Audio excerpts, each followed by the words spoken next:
பூசணிக்காய் அவிஞ்சு கொண்டு இருக்குது. நாங்கள் அதை இறக்கி வடித்து அதுக்கு பிறகு நாங்கள் அதுக்கு சம்பல் செய்வோம். அவிச்சு எடுத்த பூசணிக்காயை சின்ன சின்ன துண்டுகளாக நான் இப்போ வெட்டி வச்சுருக்கிறேன் சம்பல் போடுறதுக்கு.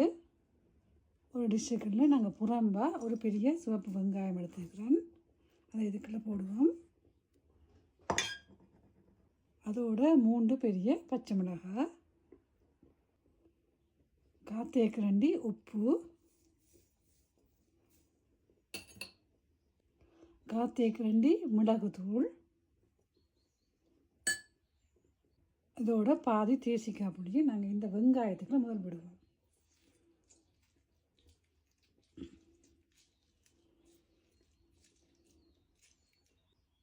இது எல்லாத்தையும் நல்லா நாங்கள் தேசிக்காய் பொடி இந்த வெங்காயங்களை சேர்கிற அளவுக்கு பிணைஞ்சு விடுவோம்.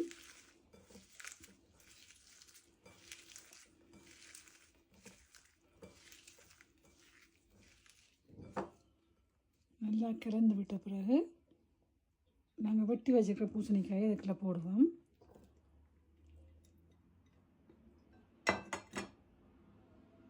அதோடு நாங்கள் தேசிக்காய் பொடி உப்பு மிளகு எல்லாம் போட்டு இந்த வெங்காய இதையும் இதுக்குள்ள சேர்த்துக்கொள்ளுவோம்.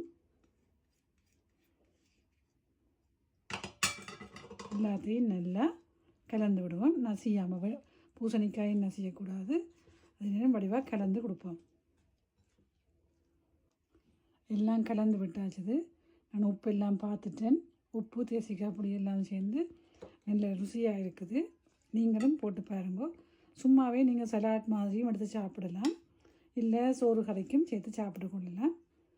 பூசணிக்காய் சம்பல் ரெடி. பிடிச்சிருந்தால் லைக் பண்ணுங்க, ஷேர் பண்ணுங்க. நன்றி.